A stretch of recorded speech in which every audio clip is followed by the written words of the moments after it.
साथियों, आज हम बात करेंगे सर्वाइकल पेन के बारे में। सर्वाइकल पेन के अक्सर आप लोगों ने बहुत सारे पॉइंट देखे होंगे, बहुत सारे वीडियो में ये थंब को प्रेस करने वाला बताते हैं। ये एक बेसिक करस्पॉन्डेंस है, इसको दबाने से आराम मिलता है लेकिन प्रॉब्लम क्योर बहुत कम होती है। साथियों, नर्व डीजनरेशन जो कि सर्वाइकल की बोन में डीजनरेशन आ जाता है उसको सर्वाइकल डीजनरेशन कहते हैं या सर्वाइकल स्पॉन्डिलोसिस कहते हैं। बहुत सारी प्रॉब्लम सर्वाइकल स्पॉन्डिलाइटिस से सर्वाइकल स्पॉन्डिलोसिस बनती है, बट वो पेनफुल नहीं होती क्योंकि उसमें लैक ऑफ एनर्जी होती है।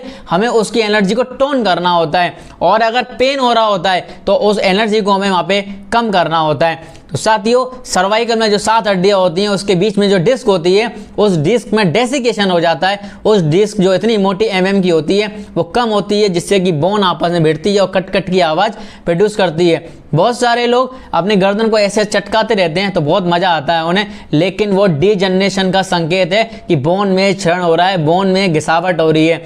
ND2 एक पॉइंट बता रहा हूँ मैं आपको, 2 point SI6 ND2 nerve degeneration के गर्दन की और ब्रेन के मास्टर पॉइंट है। अगर आपको नेक में पेन हो रहा है तो इन दोनों पॉइंट को अप्लाई करिए, बहुत हद तक आपका पेन वो कम हो जाएगा और धीरे धीरे वो पेन खत्म भी हो जाएगा। नर्व डीजनरेशन है ND2 पॉइंट, कौन सा? ये हमारे हाथ में इंडेक्स फिंगर है, इंडेक्स फिंगर के इधर की तरफ आओगे गड्ढा मिलेगा, इसको प्रेशर करके देखिए, बहुत पेनफुल पेन मिलेगा इसमें। ND2 और SI6 मिलेगा जॉइंट से थोड़ा नीचे, अगर हम दबा के देखेंगे तो पेन मिलेगा। हमें क्या करना है, BM3 मैग्नेट से हमें इस पर सडेशन देना है। पेनफुल कंडीशन में हमें सडेशन ही देना होता है।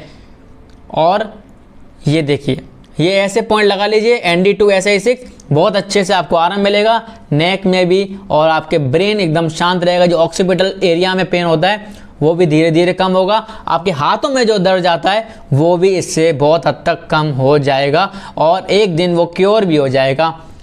Thank you.